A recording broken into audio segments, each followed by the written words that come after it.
Kathy, thank you. Thank you, thank you, thank you. And to the governor and the congressional delegation, the mayors, thank you, thank you, thank you. Governor Janet Mills, you're doing a great job for the people of Maine. And my good friend and great partner and a tireless fighter for good jobs, Senator Angus King, including right here in Auburn manufacturing.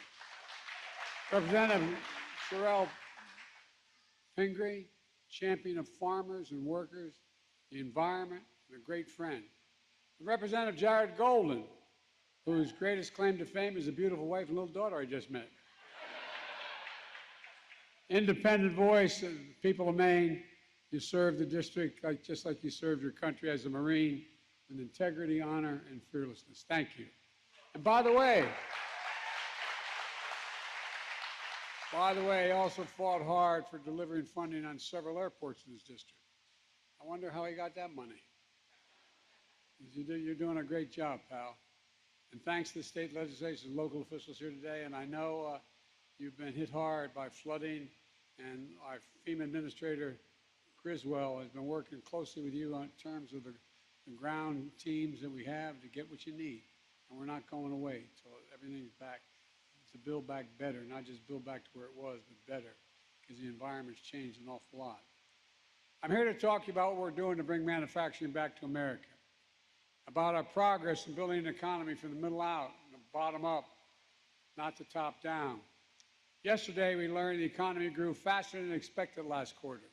And this morning, we saw data showing that last month, the annual rate of inflation continued to decline. So inflation is now at its lowest point in 2 years. And wages are up after being adjusted for inflation. When I came to office, I was determined to end the trickle-down economy. Excuse me, this little stand is out. Well, I'll make sure I don't trip over it. Maybe I stand on, make myself 3 inches taller. I came to office determined to move from a trickle-down economics that everyone from the Financial Times and the Wall Street Journal and it's called Bidenomics, with a plan that's working, building from the bottom up, the middle out. Folks, you know, all the trickle-down stuff, when the wealthy do very well, we all do well. Well, my dad was an honorable man. My dad worked like the devil, a real gentleman. But not a whole lot ever trickled down on our kitchen table. If you're middle-class folks, I didn't get much. According to Morgan Stanley and Goldman Sachs, it's leading to a boom in manufacturing, what we're doing. We've created over 13 million new jobs, more than before the pandemic. Nearly 28,700 here in Maine.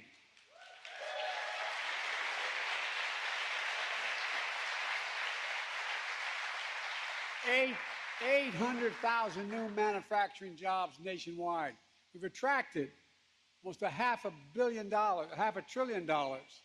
in outside private investment to grow the economy because they know what's available now.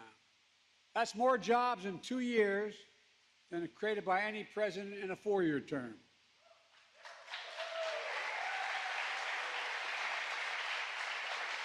Unemployment in America has been below 4% for the longest stretch in over 50 years. And it's not just that we've recovered all the jobs we lost during the pandemic. It's that we now have more jobs than we did before the pandemic. Because unemployment has been so low for so long, workers have been left behind for decades aren't just finding jobs, more jobs, they're finding better jobs with higher pay. And no wonder job satisfaction, according to all the measures, is at a 36-year high. A share of working-age Americans in the workforce is as high as it's been in 20 years, including during every single day my predecessor was president. Remember we were going to have that infrastructure week? Anyway, long story. People are coming off the sidelines. Unemployment is down, but so is inflation. Remember, the experts told me and told it all that to get inflation under control, and I love this as a middle-class guy, we had to lower wages and had to have higher unemployment. Only way to get inflation down. Well, maybe if we get the excess profits of corporate America down, we lower it. But I've never thought the problem was too many people or the working people were making too much money. We now know a big part of that reason for inflation was the pandemic, the war in Ukraine, broken supply chains, and excess profits, all hitting pocketbooks hard while padding corporate profits. By the way, I'm not against corporations. I come from the corporate capital of the world, Delaware. Well, seriously, more corporations incorporated in my state than every other state in the union combined. But they should pay their fair share.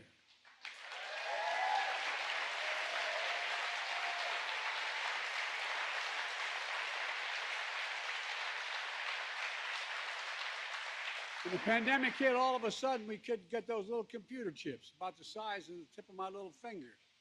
Well, guess what? You need about 300 of them to build an automobile. Guess what? And I'll go on and on and on. We attracted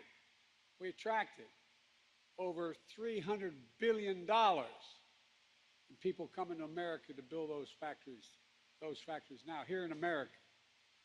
I decided we're never going to be in a position we're not the beginning of the supply chain. A phrase I don't think any of us really heard until 3 years ago. So we went to work, getting our company back on track, fixing those supply chains. We made a lot of progress. Now, one reason we have inflation fall by 2/3 without losing jobs is that we're seeing corporate profits start to fall as well. We have more to do, but I like what I said. Inflation is now at the lowest point it's been in over 2 years. In fact, we have the lowest rate of inflation among the world's major economies. Every major economy in the world, our inflation rate is lower. We're growing faster. We're economically more advanced than every other major country in the world. It's down from 9% to 3%, and it's going to continue to go down. While there's more work ahead, earlier this week, the Washington Post suggested Republicans may have to find something else to criticize me for. Now that inflation is coming down. Maybe they'll decide to impeach me because it's coming down. I don't know. I love that one. Oh, anyway, it's another story. At the same time, pay for low-wage workers has grown at the fastest pace in over 2 decades, and wages are growing faster than inflation. That means an awful lot to working people where I come from. They have more money in their pockets than they did before. My dad used to say, at the end of the month, the question is, you just have a little, after you pay all your bills, you have just a little breathing room, a little breathing room, a little left over. Folks, that's Bidenomics. It's about growing the economy and strengthening the middle class, making things in America again. Under trickle-down economics, it didn't matter where companies made things as long as it helped their bottom line. Even if that meant jobs and supply chains moved overseas. What did most of these guys do? They decided to send the jobs overseas where the labor was cheaper and bring the product made back to the United States more expensive. Entire towns and communities got hollowed out, not just here in Maine, but all across America. This is not just for Maine, this is of all of America. Small towns and medium-sized towns all across America. Factories got shut down. All over the country, parents saying to the children, honey, I'm sorry, I lost my job. We can't live here anymore. You saw it here in Maine. Let me remind you of a few examples. Auburn and Lewistown, right next door, used to be home for some of the country's largest textile mills. Bates Manufacturing was the largest employer in Maine, with thousands of employees supplying the country with high-quality cloth and quilts. Bates Manufacturing survived the Civil War, the Great Depression, and 2 world wars. But in the 1990s, American textile production moved overseas. Bates closed shop, and by the way, my state used to be a gigantic producer of textile, the DuPont Company. Same thing happened with Maine's iconic paper industry. The same thing happened. The industry lost 8,000 jobs over the past 2 decades as paper mills shut their doors. Take the Verzo Mill in Bucksport, founded in 1829. Provided generations of good jobs and up to 47% of the town's tax revenue. A decade ago, it closed, devastating the town, like so many thousands of towns all across America. Between 1990 and 2010, Maine lost nearly 45,000 manufacturing jobs.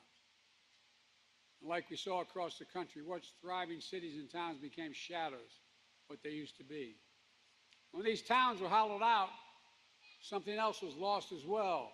And I come from Northeast Pennsylvania, I know about shutting down towns. Pride.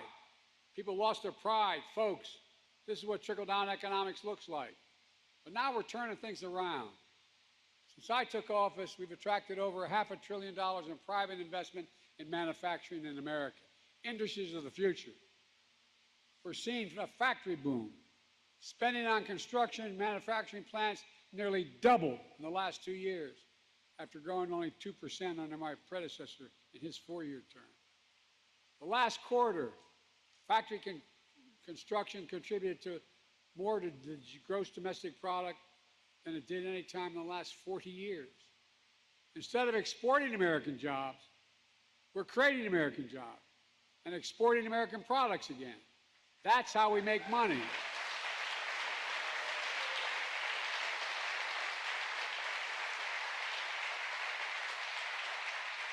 Like here at Auburn Manufacturing, you heard Kathy talk about starting this company 40 years ago, making advanced textiles that are fire and heat resistant. They weathered decades of economic storms. Now, with the help of the American Rescue Plan, they're having their biggest export year ever. The company's growing, and their products are made in America. Made in America.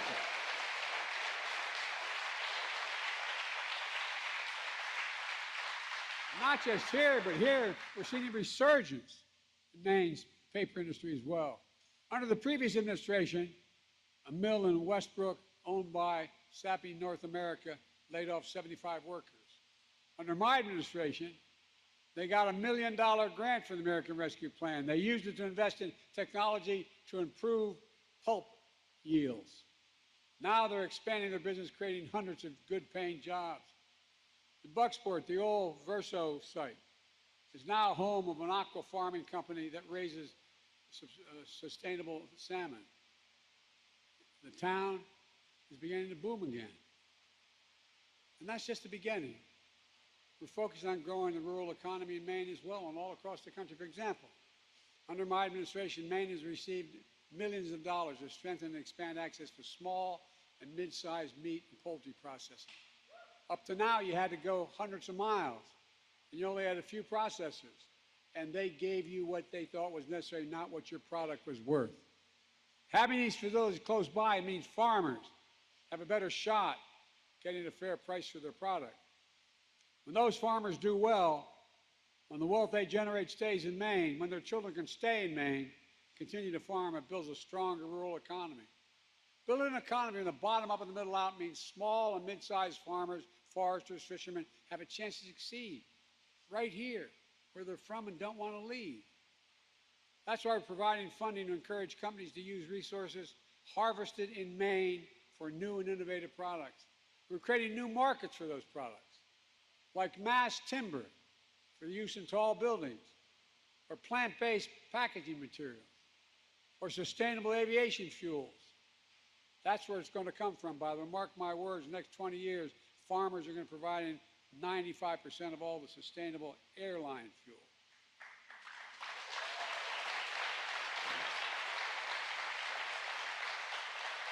From product, we're helping fund renovations at the library at Bar Harbor or Portland Museum of Art using locally sourced mass timber. We have a grant to a company called Tanbark and Saco to replace plastic packaging with packaging using wood fiber. Your kids turn on. How many of your kids come to you and say, "Mommy, I didn't realize all that plastic was killing all those things in the ocean," those ads you see. Well, because of what's going to happen here, it's not going to happen. Bio-based products are the future of Maine, and Maine is leading the way. Just last week, the National Climate Advisor was in Madison for the opening of Timber HP. A brand new company has turned shuttered paper mill into America's first wood fiber insulation factory produced with 100% clean energy, helping families save on energy bills and creating 140 new jobs.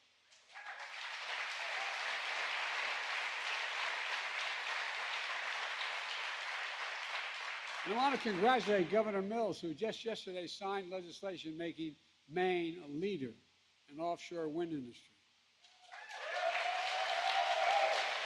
It's a big deal. It is a big, big deal. Committing, and the federal government's doing the same, committing to 3 gigawatts of offshore wind by 2040, and which will create good-paying union jobs.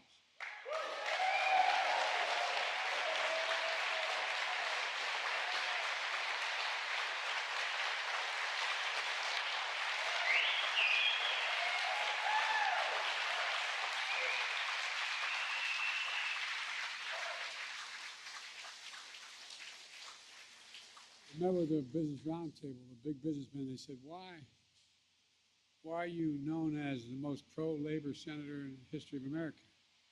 Simple reason. Makes your products better and ultimately cheaper. You know, everybody thinks to become, for example, an electrician. You show up and say, I want to be an electrician. You got 5 years. 5 years you got to work before you can get a full salary and have the right to go out there as an electrician. It's like going back to college. 5 years. They're the best in the world. This kind of resurgence is part of my plan to invest in America, so our future, again, is made in America. Most people don't know there's been a law in the books since 1933, which means it's totally consistent with all trade laws that exist in the world. And that law says that when the federal government spends your tax dollars, it must be spent on American workers and products made in America. So, for example, when the Congress comes along and says we want to build new decks for aircraft carriers, or for example, over the last so many years, I get $60 billion they vote to do things federally. Well, guess what? They ain't doing any of it unless they build it in America by American workers. Because for the last 50 years, the vast majority of Democrats and Republicans did not insist on that. Did not. That's what I mean by made in America. Well, guess what? I'm insisting on it. That's why it's cheap.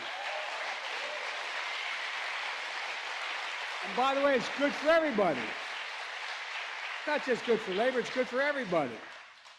And today I'm going to sign an executive order called Invent It Here and Make It Here. It's here. It's just how it works. Federal agencies research and fund development to encourage innovation. This executive order dictates that those agencies have to prioritize domestic manufacturing when it comes time to bring those inventions to market. They can't go abroad. They have to look here. Who can do it here? That's the law. And we're just beginning to enforce it. Folks, we're not just making things in America. We're also buying America. I announced new standards to require construction materials used in federal infrastructure projects to be made in America. Lumber, glass, drywall, fiber optic cables, and more. Every federal infrastructure project will be built by American workers, using American products, creating American jobs.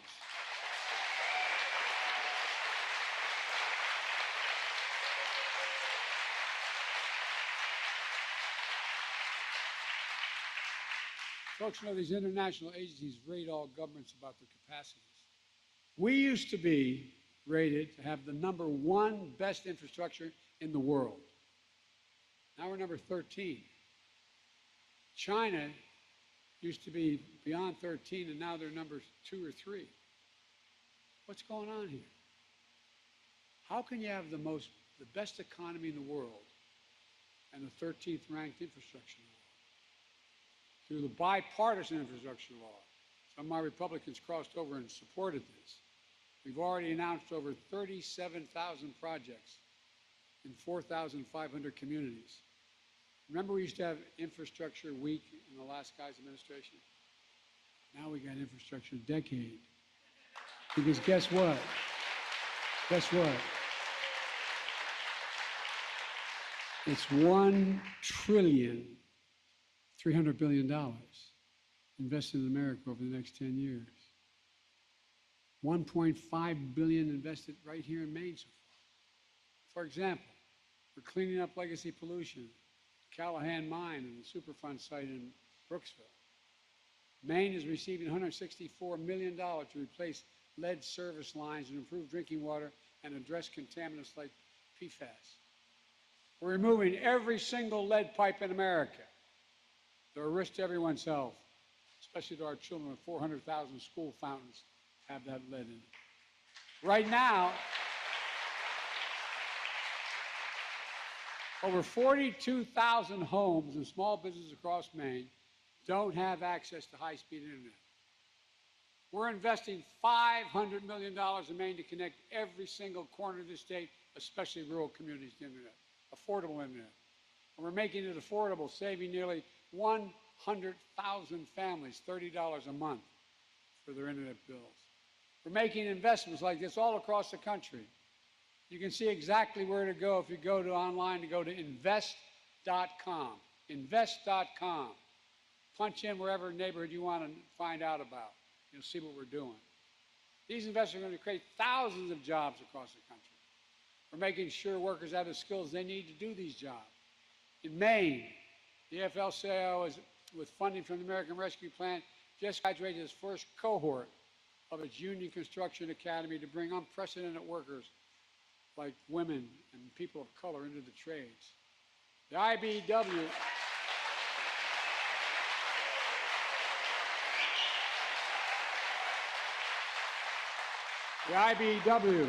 also with funding from the American Rescue Plan, runs a pre-apprenticeship program for high school students. And there is a training center in Newport. Folks, this matters. My investing in the American agenda also has another transformative impact. Every single Republican in the Congress voted against the Inflation Reduction Act. That's the one that had a total of $659 billion for infrastructure, for the environment over the next several years. You see, they don't think we have an environmental crisis. All this stuff happening is just temporary. They don't wonder about it anymore. You know, when the ocean off the state of Delaware, or off of Florida, is 102 degrees, something's going on. The vast majority of them voted against the infrastructure law as well. But that hasn't stopped them from claiming credit for where now billions of dollars and thousands of jobs are coming to their states. Well, like I said, the State of the Union, I'll see them at the groundbreaking. Folks,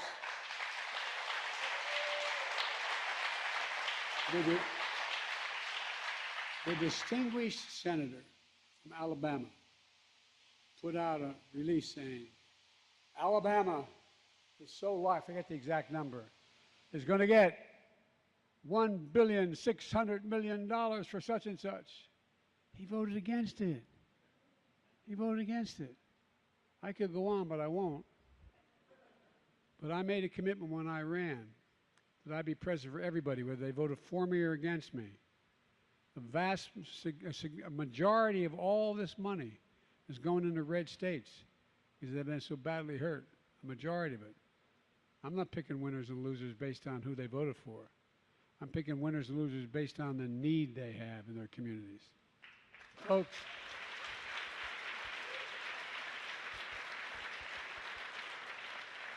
let me close with this. I'm not here to declare victory on the economy. We have more work to do. We have a plan for turning things around. Bidenomics is just another way of saying restoring the American dream. 40 years of trickle-down economic limited that dream to the very top. But I believe every American willing to work should be able to get a job, no matter where they live in the heartland, small towns, the Northeast, big cities, to raise their kids on a good paycheck and keep their roots where they grew up. My dad used to have a saying. My dad was a well-read man, and his greatest regret was he never got to go to college, but a really decent, honorable man. And he used to, and I give my word, this is what he'd say, and all my siblings remember and my friends. He'd say, Joey, a job's about a lot more than a paycheck. It's about your dignity. It's about respect. It's about being able to look your kid in the eye and say, honey, it's going to be okay. It's going to be okay. That's what it's all about. That's what it's about. That's the American dream. If you're willing to work hard, you ought to be able to make it. Shouldn't be limited to just a few people. It's rooted in what's always worked best in this country. Investing in America. Investing in Americans. Because when we invest in our people, when we strengthen the middle class, we see stronger economic growth and everybody benefits. You know, we're making significant progress, and I want you to know we've done all this without raising taxes. And guess what? I commit that we'll never raise federal taxes on anybody making less than $400,000, period. Unlike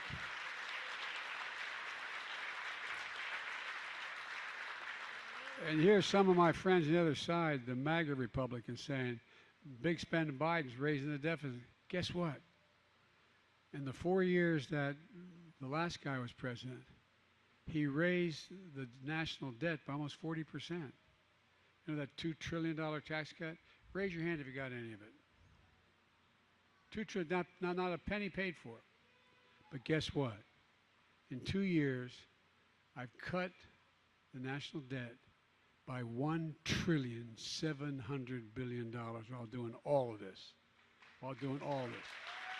$1,700 billion. Because when ordinary people are able to make a living, they buy things, they go out and do things, they're able to live. And it raises funding. It doesn't cut it. It doesn't cut the idea that we're going to have a bigger debt. For the longest time, I've been told to give up on American manufacturing. And some of you have been involved in American manufacturing. How many times have you been told? Well, we used to be the largest manufacturer in the world, but not anymore. We can't compete. Hell, we can't compete. There's nobody in the world we can't beat, let alone compete. I've never believed it, and we have the tools to change it. America used to lead the world in manufacturing, and we're doing it again. Folks,